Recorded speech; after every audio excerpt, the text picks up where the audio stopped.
Fala, meus amigos, estou aqui para mais uma aula. Nessa aula nós vamos trabalhar sobre ideologias políticas. Nessa aula é uma aula de ciências humanas, serve tanto para geografia quanto sociologia, e também vamos trabalhar muito sobre os viés filosóficos de cada uma dessas ideologias. Essa aula ela tem como objetivo entender o significado de ideologia e também as várias formas de ideologia política. Nós vamos analisar as principais ideologias políticas no decorrer da história moderna e também algumas que são utilizadas nos dias de hoje, na chamada período contemporâneo. Nós vamos também refletir sobre as influências no decurso dos principais marcos históricos e como estes marcos históricos influenciaram na sociedade. Bom, para começar, vamos analisar o que é ideologia. Ideologia, em sentido amplo, significa aquilo que seria ou o que é ideal. Esse termo possui diferentes significados, sendo que no senso comum é tido como algo ideal, que contém um conjunto de ideias, pensamentos, doutrinas, visões de mundo, ou de um indivíduo, ou de determinado grupo, orientado por suas ações sociais e políticas. Vários autores utilizam o termo sob uma concepção crítica, considerando que ideologia pode ser um instrumento de dominação, que age por meio de convencimento, de persuasão, e não da força física, alienando a consciência humana. Vários sentidos dessa palavra, desse termo, foram utilizados no decorrer da história. A mais comum é a ideologia política, que foi traçada por Karl Marx e Engels dentro do contexto do socialismo científico. Aqui eu tenho um embasamento de João Rosas, em que ele explica o conceito de ideologia que é bastante utilizado dentro da nossa sociedade contemporânea. Não existe ação política sem ideologia, então aquela ideia de escola sem partido não existe, já é uma própria ideologia. A ideologia política não é algo opcional, uma coisa que podemos ter ou não, a qual podemos renunciar em nome do pragmatismo ou da tecnocracia. Esse mesmo pragmatismo ou tecnocracia é sempre uma forma de ideologia não assumida. Aliás, os discursos que rejeitam explicitamente a ideologia são, não raro, os mais dogmáticos de todos, aqueles em que a ideologia está mais encristada enquanto falsa consciência da realidade. Dito isto, convém explicitar o que se entende aqui por ideologia política. Só assim poderemos compreender verdadeiramente sua inevitabilidade. Em síntese, a ideologia é um conjunto de crenças e valores que dizem respeito à ordem pública e visa orientar o comportamento político coletivo. Para outros, é uma falsa consciência que pretende mascarar a realidade ao estabelecer uma verdadeira ação do mundo, uma verdadeira visão do mundo. Agora, essa visão do mundo é propagada por uma classe dominante na relação com as classes dominadas. Para Karl Marx, envolve a ideia de uma propaganda enganosa, de uma distorção da realidade. Para um grande pensador, sociólogo brasileiro e ex-presidente da República, Fernando Henrique Cardoso, a ideologia é uma visão invertida dos fatos, ou seja, é aquilo que nós queremos que se realize, mas que na prática não tem como ser realizado. Para concluir, a ideologia tem por vocação a doutrinação, a fixação de valores, dos princípios tidos como verdadeiros. Portanto, tem uma forte tendência ao dogmatismo. As ideologias políticas devem ser entendidas também como ideias convertidas em ideais que se destinam à ação política. Entre as principais ideologias políticas, nós podemos assinalar o liberalismo, que depois, mais recentemente, durante a década de 1970, teve uma nova versão que foi o neoliberalismo, o socialismo e suas muitas vertentes, como o utópico, o científico e as diversas formas de socialismo real, as diversas vertentes de nacionalismo e, por fim, o anarquismo. Nessa aula, nós vamos analisar o liberalismo, o socialismo, o nacionalismo e o anarquismo. Vamos começar falando sobre o liberalismo, ou sobre o pensamento político liberal. Bom, o pai do liberalismo econômico é o inglês John Locke.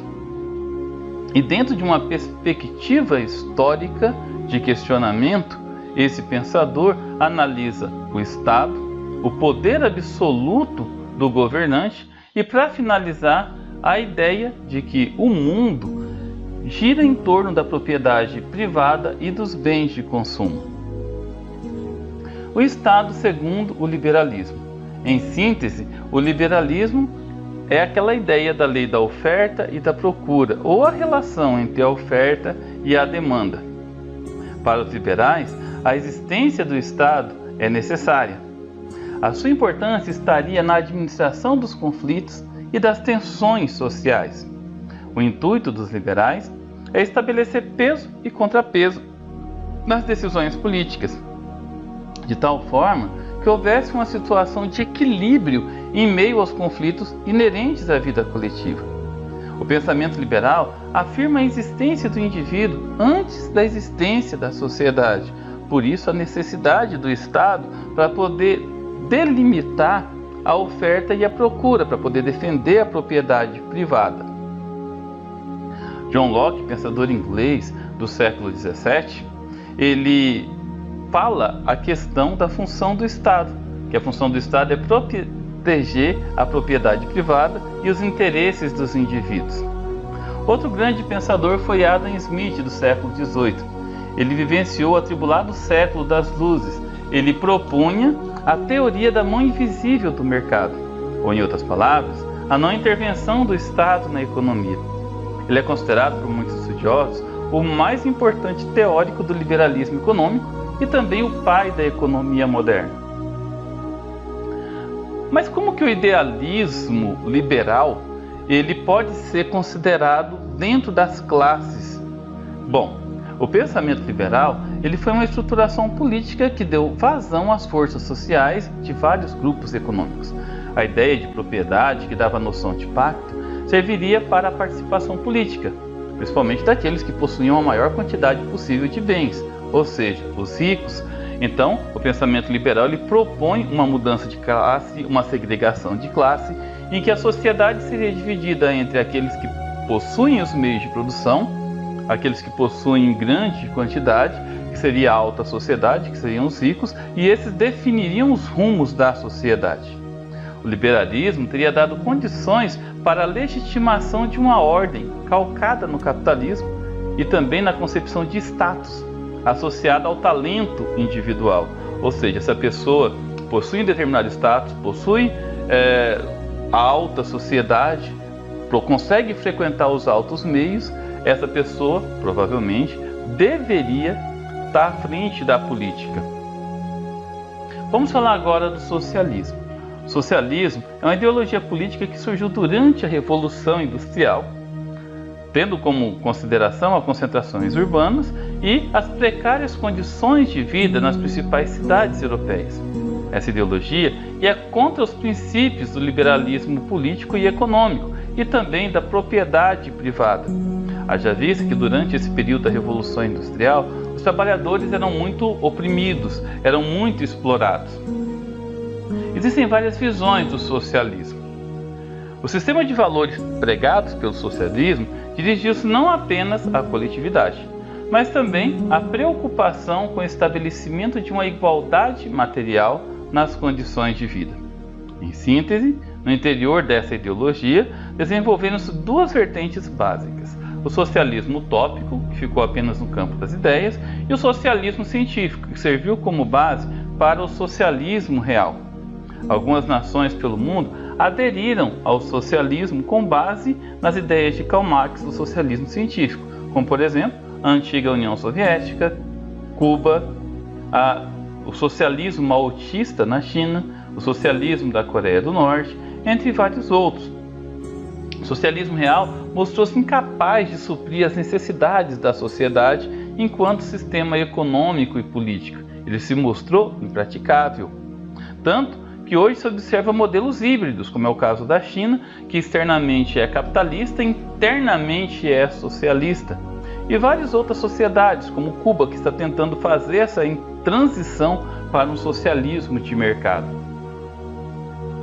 Já o socialismo utópico, aliás, quem deu esse nome de socialismo utópico foi Karl Marx, porque ele considerava que não tinha como ele ser praticado. A ideia dessa corrente era convencer da necessidade da redução das diferenças sociais por meio de ações pontuais que se multiplicariam com o tempo pelo bom exemplo dado e percebido pela sociedade. Os principais representantes foram os franceses Charles Fourier e Saint-Simon, e também o inglês Robert Owen. Nessa corrente proposta por esses três pensadores, ele tinha o objetivo da criação de uma sociedade ideal, mas essa sociedade ideal só seria alcançada graças à boa vontade da burguesia, ou seja, aqueles que detinham os meios de produção. Aqui nós temos as imagens do Robert Owen, do Charles Fourier e do Conde de Saint-Simon. Só para a gente poder entender, a palavra utópico surgiu do filósofo inglês Thomas More. Então, utopia nada mais é que um sonho inalcançável, aquilo que jamais pode ser alcançado. Bom, já o socialismo científico foi um projeto social que buscava formas para superar as dificuldades sociais que se agravavam na Europa e que foram decorrentes da Revolução Industrial. Foi criado pelo alemão Karl Marx e pelo inglês industrial Friedrich Engels. Foi assim chamado devido à sua base científica, com que formularam as suas doutrinas, partindo de análises como a evolução do homem, a evolução da história, os mecanismos de exploração capitalista. Nas imagens, Karl Marx e Engels. Na prática, também conhecido como socialismo real, o socialismo pregava a criação de um novo sistema político e social, onde os meios de produção pertenciam aos trabalhadores. Che Guevara e Fidel Castro foram responsáveis pela propagação do socialismo em Cuba, e Che Guevara é considerado um dos homens mais carismáticos da história, tanto é que grandes líderes políticos seguem os seus ideais, leem os seus livros. Logo abaixo nós temos a imagem de Lenin, o grande precursor da Revolução Bolchevista em 1917, na Rússia, responsável pela formação da União Soviética, e Joseph Stalin. Enquanto que no capitalismo a sociedade era dividida em duas classes sociais, ou seja, a burguesia, aqueles que dominavam, o dono dos meios de produção, e o proletariado, que eram os dominados, os que não tinham posses, os que se sujeitavam aos exploradores, aqueles que vendiam sua mão de obra, seja intelectual, seja braçal. Bom, existe uma ideologia que deveria surgir a partir do socialismo, que seria o comunismo. Então o socialismo seria um meio de transição. Então no socialismo haveria a existência de um partido operário, ou seja, um partido revolucionário, na vanguarda dessa revolução proletária. Então o governo seria centrado na ditadura dos trabalhadores. Os trabalhadores, por terem consciência da sua exploração, iam lutar contra a exploração e acabar com a propriedade privada dos meios de produção.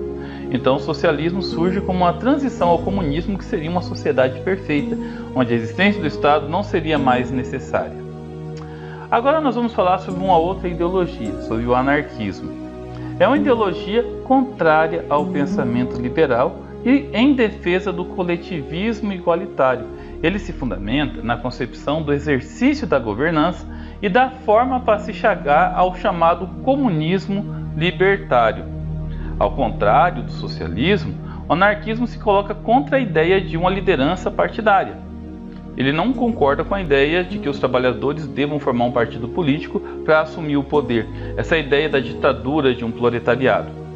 Primeiro, por não acreditar num partido político. Até porque, se tiver alguém que estiver à frente do aparelho do Estado, ele vai ficar seduzido pelo poder, ao ponto de impedir o caminho para uma sociedade igualitária. Para os anarquistas, o Estado é o fundamento concreto da exploração e da diferença social. Os anarquistas eles defendiam o fim do Estado, o fim do estabelecimento de uma organização estatal, e também o início do estabelecimento de uma organização comunitária em que a própria sociedade civil faria a gestão dos bens coletivos. A não destruição do Estado levaria à criação de uma nova elite, compromissada com a manutenção das diferenças sociais. Na visão dos anarquistas, o sistema político só serve para manter as diferenças sociais. Mikhail Bakunin, como vocês estão vendo na foto, século XIX, foi um grande revolucionário russo e um dos precursores do anarquismo. Ele foi um crítico do capitalismo e ele defendeu não apenas a destruição do capitalismo, mas também um combate veemente à religião. Para ele, a religião serve apenas para encarcerar o homem no plano mental, enquanto que o Estado escraviza-o em termos materiais. Em síntese, para Bron, os anarquistas se opõem à ideia de que o poder e a dominação são necessários para a sociedade. Por isso, defendem formas mais cooperativas e anti-hierárquicas de organização econômica, política e também social. Agora nós vamos falar do nacionalismo e eu vou escolher apenas 2 tipos de nacionalismo para poder citar como exemplo, para a aula não ficar tão longa. Tá? A ideologia nacionalista se desenvolveu no século XIX como outra oposição ao pensamento liberal. Se baseava na defesa da preservação das diferenças pretéritas da sociedade em nome da especificidade de cada comunidade humana em termos culturais. Então o termo nacionalismo vem de nação, vem de povo, vem da precursão dos valores tradicionais, dos valores culturais. Em síntese, a ideologia nacionalista nega o individualismo liberal e as formas representativas de governo. Também critica o coletivismo igualitário, tanto o socialismo quanto o anarquismo. Eles entendem que as revoluções burguesas, tanto a Revolução Francesa quanto a Revolução Industrial, ao afirmar o indivíduo, corrompeu os laços sociais antigos e dissolveu a cultura num sistema mercantil de trocas. Passado o que precisava ser recuperado para um melhor reconhecimento de pertencimento à coletividade. Muitos adeptos falavam em Völkerschaftsgeist, não sei se é assim que pronuncia, né? É uma palavra alemã que significa espírito do povo, que se manifestava no folclore, nas tradições originais de cada povo. Aqui nós temos alguns representantes políticos que afirmavam o nacionalismo dentro do Estado. Getúlio Vargas, Adolf Hitler, Benito Mussolini. Na ideologia nacionalista, o poder caberia a um líder carismático, capaz de unir toda a sociedade. Esse líder, entendendo as necessidades coletivas do povo, da nação, poderia desenvolver uma política mais adequada aos princípios e propósitos de afirmação nacional. Toda a comunidade deveria se encontrar sob um mesmo Estado, e esse expressaria em termos políticos a unidade do povo. Aqui tem a imagem do Mussolini, e a grande frase, o ideal político que ele propagou na Itália. Nada deve haver acima do Estado, nada fora do Estado, nada contra o Estado. Essa é a ideologia nacionalista conhecida como fascismo.